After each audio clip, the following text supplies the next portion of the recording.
Salut, c'est Anthony, bienvenue dans cette vidéo où on va parler de l'humeur. L'humeur, ça peut directement être relié à notre bien-être. Est-ce qu'on se sent bien dans notre peau ou pas? Parce qu'en général, quand on se sent bien dans notre peau, on est plus ou moins de bonne humeur. Déjà, à partir de là, on peut avoir une direction à prendre pour pouvoir améliorer notre bien-être et donc améliorer notre humeur. La première des choses pour pouvoir se sentir bien dans notre peau et donc améliorer notre humeur, c'est de se fixer des objectifs de vie. Parce que tout simplement, quand on n'a pas d'objectif, on est un petit peu comme un zombie qui erre. On ne sait pas trop où aller, on ne sait pas trop quoi faire, on n'a pas envie de se lever le matin, on a envie de rien faire, parce qu'on n'a pas de direction à prendre, on n'a pas d'objectif à atteindre. Il faut se fixer de réels et de grands objectifs à atteindre afin d'avoir une réelle raison d'exister.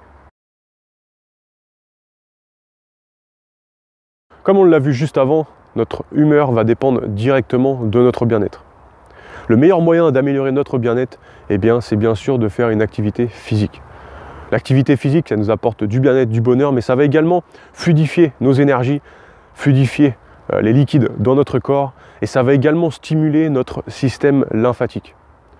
Le système lymphatique, lui, il permet de diriger tous les déchets, toutes les toxines vers les systèmes émonctoires, comme les reins, comme la peau, etc.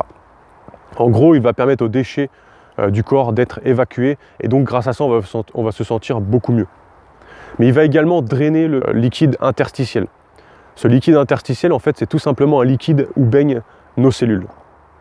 Il faut savoir que ce système lymphatique, il n'a pas de pompe, il n'a aucun moyen d'être stimulé et d'être mis en action si on ne fait pas d'activité physique. C'est-à-dire qu'il dépend entièrement de notre activité physique. Une personne qui va rester tout le temps immobile, elle va avoir un système lymphatique qui va se congestionner et qui ne fonctionnera pas comme il le faut. De plus, vous en êtes certainement déjà rendu compte, après une activité physique, on se sent vraiment de bonne humeur. Tout simplement parce que le corps va libérer des hormones, et notamment l'endorphine, qui est une hormone apportant du plaisir et du bien-être. Être actif et faire une activité physique, ça va également fluidifier nos énergies vitales qui sont dans le corps. Et notamment nos énergies qui s'appellent les méridiens. Les méridiens, ce sont des énergies vitales qui circulent à travers notre corps, et c'est là où l'acupuncteur, par exemple, va placer ses aiguilles pour débloquer des blocages ou ralentir des énergies. Être actif, ça va les fluidifier, et plus ces énergies vont être fluides, plus on va se sentir bien dans notre peau et donc être de meilleure humeur.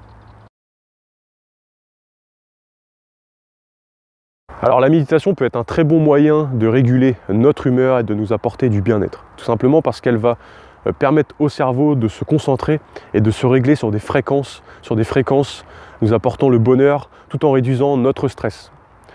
Alors je ne suis pas un expert en méditation, il existe différents types de méditation, mais le plus simple c'est tout simplement de se placer dans un endroit au calme pendant entre 5, 10 voire 15 minutes et de se concentrer sur sa respiration.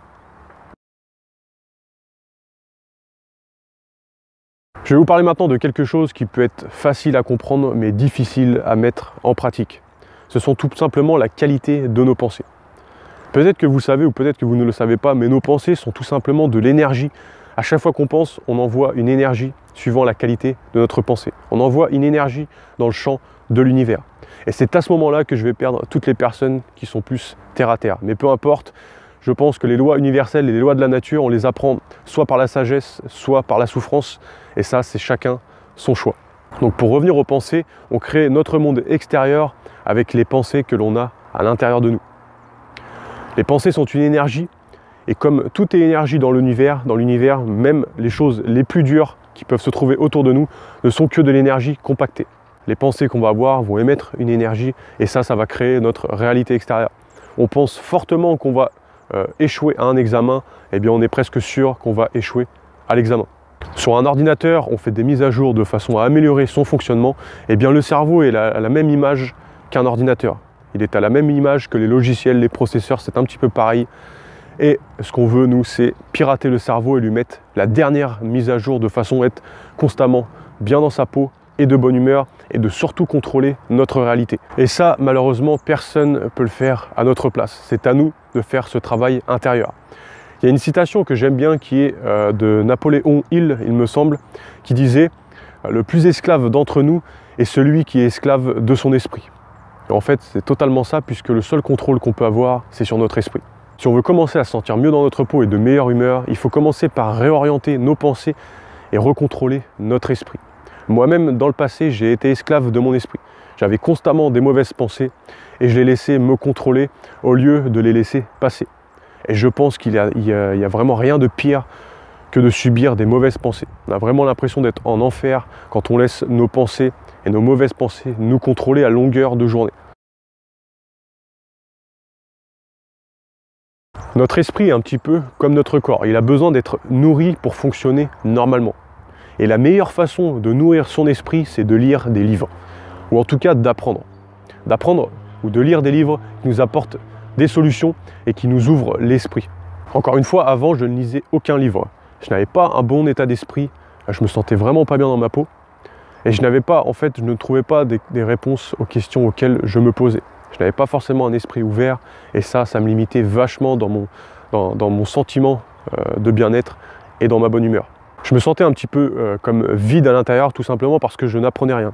Le jour où j'ai commencé vraiment à apprendre des livres et à lire des livres surtout pratiques, j'ai vraiment changé ma mentalité et à partir de ce moment-là, c'est vraiment là où j'ai commencé à me sentir vraiment bien dans ma peau. Je pense qu'une personne qui n'apprend plus rien, eh bien elle meurt tout simplement intérieurement. L'apprentissage et notamment la lecture, je trouve que ça apporte une vraie libération, un réel sentiment de bien-être et de bonheur. Notre corps et nos organes sont un ensemble de choses qui sont interconnectées. Si on se coupe à un endroit, on ressent la douleur dans le cerveau et le corps met tout en œuvre pour faire une cicatrisation le plus rapidement possible.